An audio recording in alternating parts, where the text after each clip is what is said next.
Welcome to Holy Prophets Radio, a business show that applies God's Word to your work, discussing business basics ranging from starting your own company to complex human resources challenges. Don't forget to check out our complete schedule, archive shows, helpful downloads, and much more at leadingforachange.com/radio.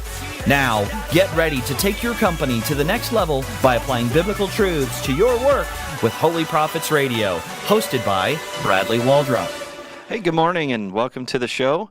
We are going to be going through something that's brand new for us on this show. We're going to do an interview this week, and I'm excited about it. It was a really great time I spent with Kevin McCracken, who's the Chief Operations Officer of Social Imprints, which is a social enterprise in San Francisco. So we spent some time on the phone last week, and I was able to record the interview, and we're gonna cover that the last half of this show. But this week has also been exciting. I got a chance to go to South Carolina and spend some time with Pierce Curran and Pierce Curran's family, and they talked a little bit about Scaly Adventures. We're going to be broadcasting that interview on June 15th. And we're going to talk a little bit about how to use your company to serve great commissions during that interview. It's really going to be exciting. And we're going to have someone in the studio next week who is Ann Lazo of Eagle Source Consulting. And we're going to be talking about how to set or reset our mission and vision statements, whether we're in a startup mode or we're ready to pivot in our organization. So we're going to cover that, and then some other announcements at the end of the show. But today we're going to talk a little bit about how to integrate cultures and personalities in our companies. And last week we talked about when ego drives the organization, practical ways for us to kind of fight off that desire for ego in our own businesses. And if you have some questions about that or want to go back and look at the notes are on our website, and we do have a website for this show. It's holyprophetsradio.com. You can send me email at bradley@leadingforachange.com, and I can certainly answer some of your questions that way as well. But we're going to be looking now at this new era in the Bible for what they call the Exile Era, and that is after the kingdom era of King David. The Jewish nation was taken captive, and they were taken captive into Babylonia. And what's really kind of interesting about all of that and that sort of process, in my head, the way it works for me is that we have foreign cultures kind of being mixed, and that happens in business all the time, I think. It happens when we have a brand new company, and those folks that are the owners of the company, the creators of the company, they have a culture that they have decided that that's what they want. And they start hiring people. And as they start hiring people, sometimes the culture in the organization changes.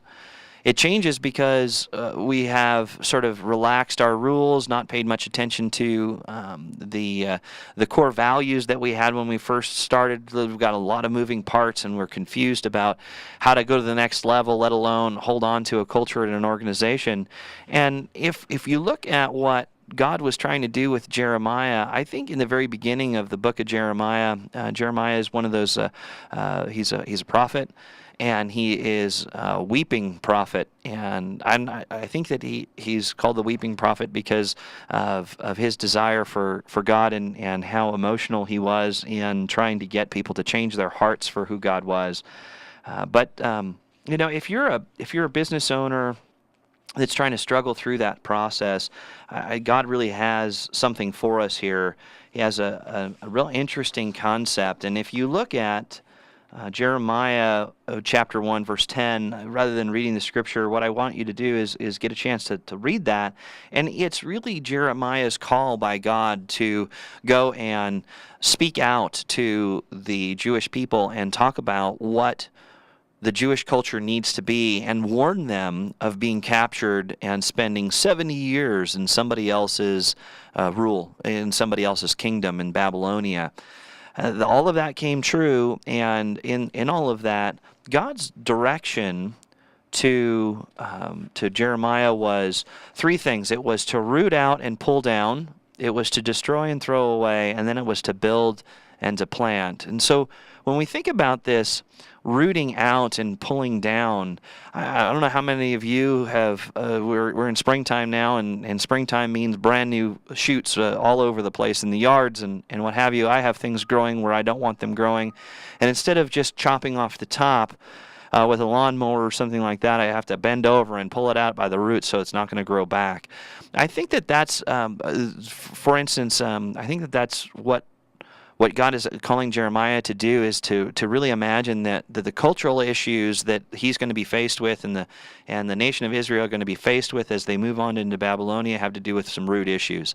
And they have to do with whether they believe who God is and whether they're willing to look at idols that are outside of the Jewish faith and attach to that, or if they're going to attach their hearts to God. And by that, those of us who are in business, we really have this need to go in and look at what we really believe and what our core values are and why we've developed the company that we've developed.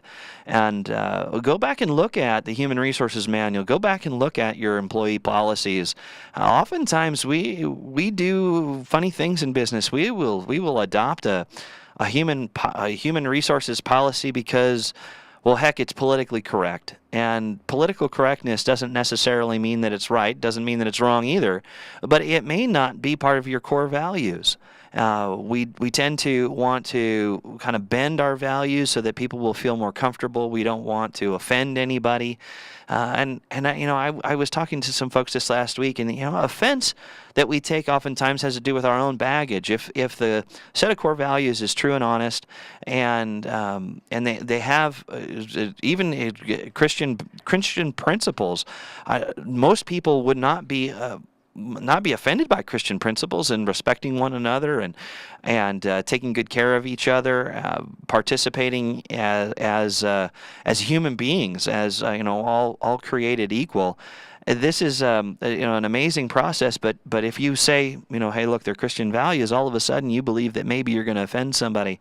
What I'm saying here is that it's okay to stick to your values. It's okay to stick to your guns and all of that, and root out and pull down all of those things that have kind of worked their way into the organization, somewhat like weeds. And then this destroy and throw away. For me, this destroy and throw away for the business owner is really looking at the people who work for your organization. And what I mean by that is that not everybody adopts your core values. Not everybody wants to play by your mission statement and your vision statement. Not everybody, even though you've sat down, you've clearly articulated what they are, you've given them a clear path and a clear vision, oftentimes, that's not where their heart is. And what I would say to you in the illustrious words of Jack Welch, hire slowly, fire quickly. And here, what that really kind of means to me is, go back and look at character traits of individuals. Oftentimes we struggle because we want to hire someone, find a path of least resistance to get someone into a position. We've had someone working for us for a while, and maybe they've performed very well in certain areas, and we want to try them somewhere else, but we have some character issues along the way, and we feel like, well, it's worth putting up with all of that stuff. I would give you some cause to pause a little bit there and try to figure out whether or not that's really what you want to do. You really want a core group of people who buy into the core values, into the mission, and into the vision of your organization so that you can maintain the culture that you have. And then lastly, you want to build and plant, and building and planting has everything to do with the development of human capital, and talking a little bit about what you stand for and why you're in business, and why it's important that your employees understand that and that your customers understand that. It's really kind of starting from the ground up. Grab those individuals, start hiring, have a very specific hiring process that you need in order to identify the character traits that make your business function, and then use those character traits as the foundation to train the skills required to go to the next level. Now, reason I say all of that is that we're going to have an interview here coming up right after this break. And the interview is from Kevin McCracken, who is the Chief Operations Officer of Social Imprints at socialimprints.com. He has a social enterprise, a unique social enterprise, and a culture at the organization he's trying to protect, not only protect but foster, and he's doing some really great work through his business, and I thought it would be just a wonderful thing to do. So don't leave us on the break, and when we come back, we'll be jumping into that interview. WGNW 95.7, The Choice. Where do you turn for Christian concerts and events? Where can you get news from a Christian perspective and encouraging articles written by and about the local Christian community? Turn to the Journey Christian newspaper. Available in print and online. Visit www.journeychristiannews.com. Or call 828-676-6535. The Journey Christian newspaper. Encouraging Christians on their walk with Christ. Well, thanks for returning back to us from the break. We were just talking a little bit about the Exile Era and how culture in an organization is so important. And we talked a little bit before going to the break, a little introduction of the interview that's coming up. We interviewed with Kevin McCracken, the Chief Operations Officer of Social Imprints, and it was a great conversation. I think it's well worth listening, and I know I was blessed by it. So let's go ahead and get started. We have with us Kevin McCracken, who is COO and co-founder of Social Imprints. And Social Imprints is a full-service custom printer that provides higher-paying professional employment and job training and hope to ex-offenders and recovering drug addicts. And as we're going through this theme of trying to understand how to integrate different cultures, I couldn't think of a better example of what that really looks like, where the rubber meets the road, than to have Kevin McCracken come and talk to us a little bit about that. So, Kevin, welcome, and thanks for coming.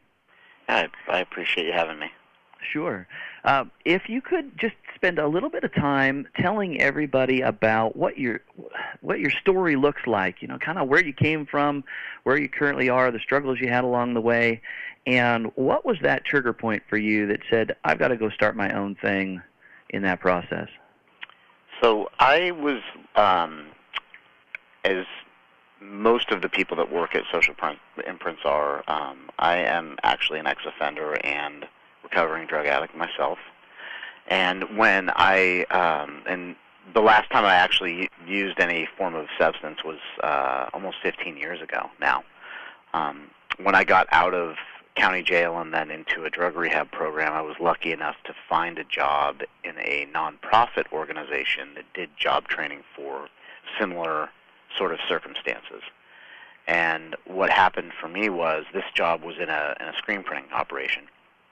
It just sort of made sense to me, the way the operation was run, kind of how screen printing worked. I had a baking background, and actually screen printing and baking are not that different in terms That's amazing. Mixing inks is like mixing batter, and it has to hit a certain temperature to bake. It has to hit a certain temperature to cure the inks to the shirt.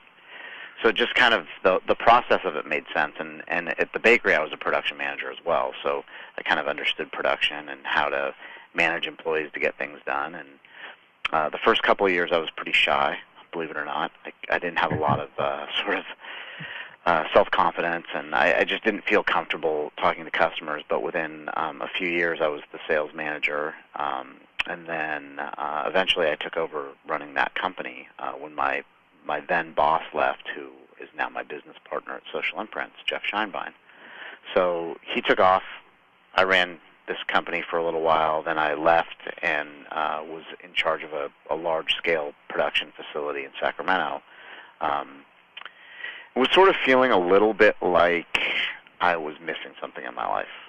So, and I guess everybody sort of has those times in their lives where they're just, you're having sort of a struggle with conscience a little bit, and like, what's my purpose, and why am I running this shop where the whole goal is just to, print as many shirts as we can and make as much money as we can? Sure. And funny enough, when I was kind of going through this, my wife got pregnant, and I also ran into Jeff right around the same time. Again, he had come back he had been in Europe setting up a similar program over there for a nonprofit in England, and we just kind of, it's like we picked up where we had left off a couple of years earlier. He was really excited. I was really excited. He's like, "What are you doing?" And I said, "Oh, I'm running a screen printing shop in Sacramento." And he said, "Well, I just got back from London, and I really want to start a social enterprise in San Francisco." And it was, the timing could not have been better. Sure. Here I am, kind of like I didn't really love Sacramento either. So there was a variety of reasons to want to be back in the Bay Area. So we just started talking and began this conversation. I guess it was like a continuation of our work previously together. Sure. But we began this conversation of how can we marry good social results with good business. And we bounced a couple of ideas off of each other and kind of we should do this furniture recycling, where we hire ex-cons to do to take furniture and grind it down and recreate new office furniture. And we're both like, we don't know anything about furniture. And then we were talking about doing like a ink cartridge recycling, and then we realized that there's already a bunch of companies doing that. And so we kind of came back to what we knew. And, and that's kind of my big advice for most social entrepreneurs is do what you know. Don't try to venture into a business that you don't know anything about. It's super painful, the learning curve, especially as you get older.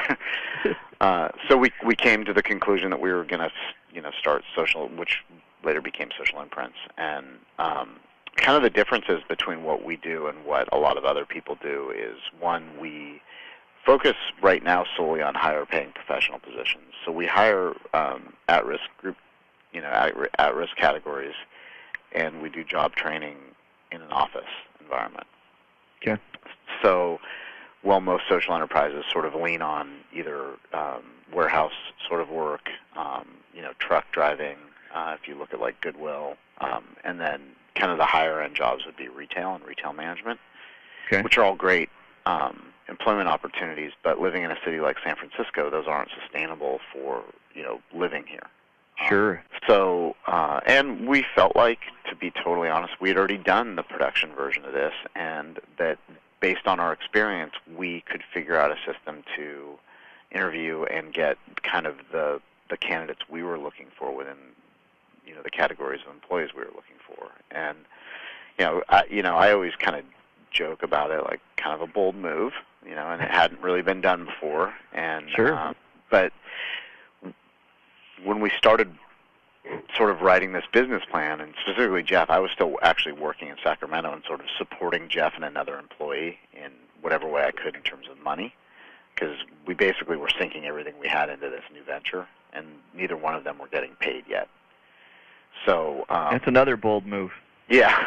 With a child on the way, and we launched the same, like within like 15 days of my daughter being born. Wow! So, launched the company in October. Caitlin was born in November, and it was like, here we go.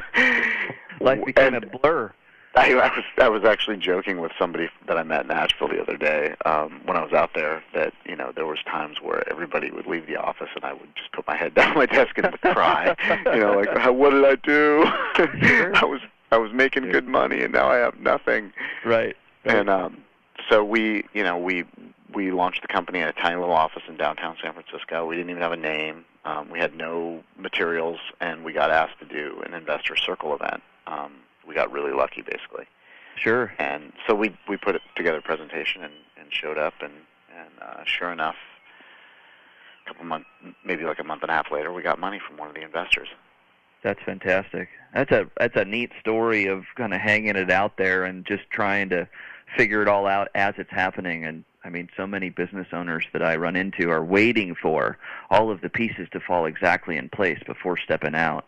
Yeah, well, I think the thing that we realized is that, and for Jeff and I, him and I talk a lot about, kind of that right place, right time thing, but it's not always that. I mean, it is, but it's also the idea that if you kind of know that this is the right answer, go Right. with it. Yeah. No, I think that's great.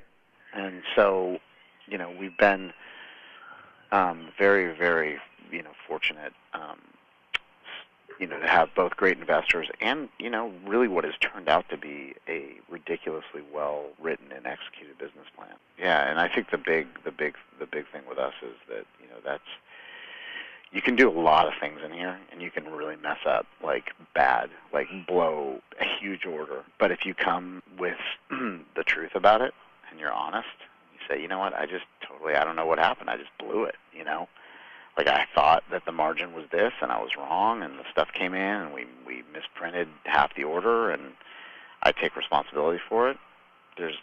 We don't fire people for that.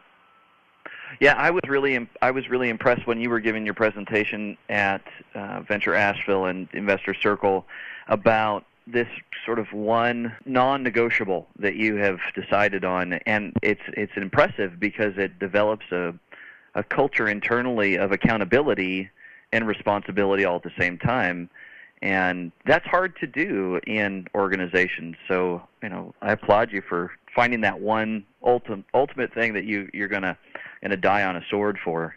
Well, I mean, there's nothing that we've figured out that doesn't sort of fit under that. I mean, it's stealing is really just lying, right? Sure. Yeah, absolutely. I mean, it's basically not coming to us and saying, hey, man, I'm in some financial trouble. Can you help me out? Right. That's really all it is, or for whatever other reason that you do it.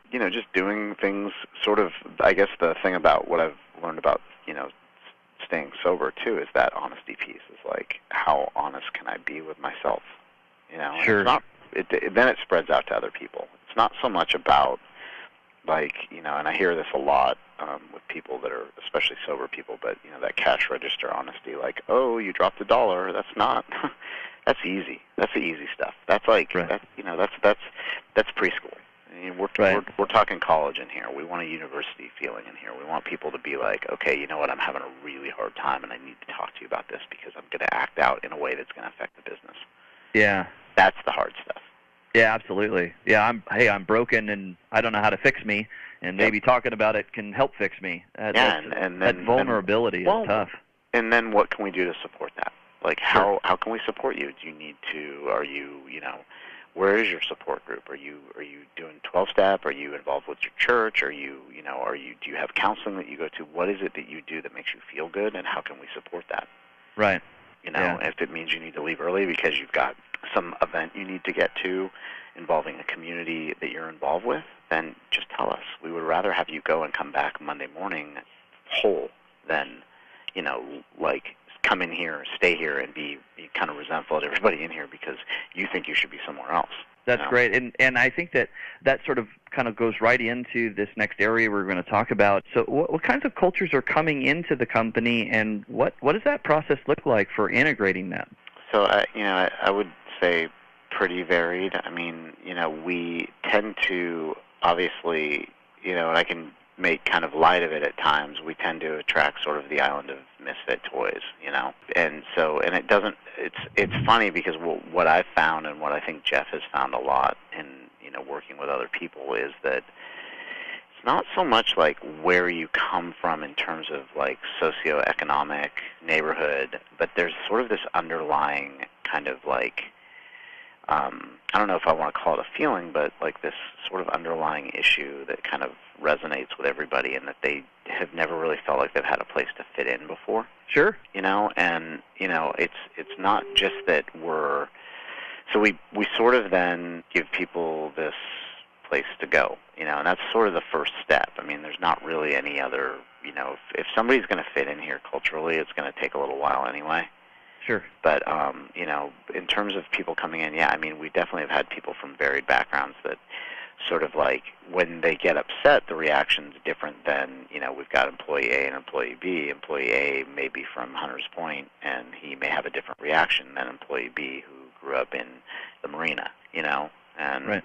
So, yes, the reactions may be different, but mostly it's an underlying sort of okay, there's a self-confidence issue, or there's fear that they're going to get reprimanded because they did the wrong thing, and everybody's sort of got that. We've all got a little bit of dad or teacher or mom or grandma or somebody got mad at me for doing the wrong thing at some point in my life, right? Right. And in a work environment, that gets magnified, especially one as busy as we are. There's no way you're going to make mistakes, Right. and it's, so yes, people will definitely react differently. Like I tend to sort of like, this is one of the things that I've been really working on is when I make a mistake or if I do something wrong, I tend to kind of like, it's like kind of, I wouldn't say a temper tantrum, but I get pretty upset, and I'll look for other people to blame. Like, oh, well, you should have been doing this. And it's, like I've had to be called, like employees will call me out on that behavior. For sure. They're like, how do you, dude.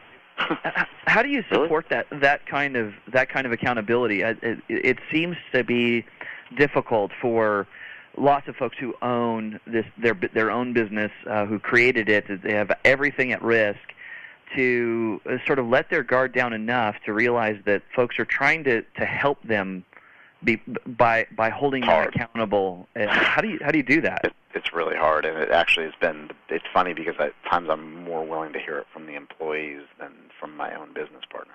But we've sort of like it's one of those things like, and we have to. It's funny because the culture in here, like Jeff's the CEO, so ultimately he's sort of the perceived, as the kind of boss man. And sure. So he gets it a lot more than I do because I do so much of the production side of things, and I'll get in and get my hands dirty and go to events and set things up, and so there's a lot more of a perception of me being sort of a worker amongst workers in here. Sure. But the fact is, we have pretty regular meetings. We try to do it at least every couple weeks at the minimum, where everybody's together and they can kind of just vent out whatever's going on. And there's been times where one or both of us has been focused on in a way that's super uncomfortable. I mean, like really, like where employees are like, you can tell they've been talking to each other. And because they've got Sure. there's an agenda. Absolutely. There's it's like this, and this, and very calculated. And sometimes they'll talk to one or the other of us before the meeting and kind of get our feedback about how to approach the other. Well, it's nice to see that you guys have that kind of relationship, that it can get hot at times because you care, and you can then work through that difficulty and realize that everybody is trying to accomplish the same mission, and those things are the set of matrices you've put up for everyone to measure their success. It's certainly one of them, and I think the other thing is we want to maintain our sort of mission hiring goals. Sure. And making sure that we're really, any position that comes open, we focus on hiring people from the social mission first. Well, I really appreciate you sitting and talking about the experiences you've had. I think that your information and your story is not only going to continue to impact entrepreneurs, but those folks that are maybe even well-established in their businesses trying to figure out how to answer this call that their conscience is tugging at them about doing something different and participating in their community. And through what you and Jeff are doing, I know that the city of San Francisco is blessed by you and the employees that you've had come in and your customers. And I know that your story out here certainly resonated with our community. And I just appreciate what you guys are doing. And thanks for being on the show. Yeah, no problem. Well, there it was, Kevin McCracken, COO of Social Imprints. You can certainly get more information about Kevin McCracken, his particular profile, from our website at holyprofitsradio.com/guests. We'll put up a profile there, and you can get information about Social Imprints from socialimprints.com. And I know that I was certainly blessed by that interview, and I hope that those of you who are listening are as well. Some really great information about practical ways to implement these cultural issues in our businesses. And next week we are going to be meeting with Ann Lazo of Eagle Soars Consulting. They are a marketing consulting company here locally in Asheville. We're going to talk about missions and visions and trying to figure out how to either poise our company going in the right direction to start or pivot and go someplace else. I hope that you come along and listen to that. For information about today's show, you can go to our Facebook page at facebook.com/holyprophets. Go to our website at holyprofitsradio.com. send me an email at bradley@holyprophets.com. May God richly bless you and your business. Take care.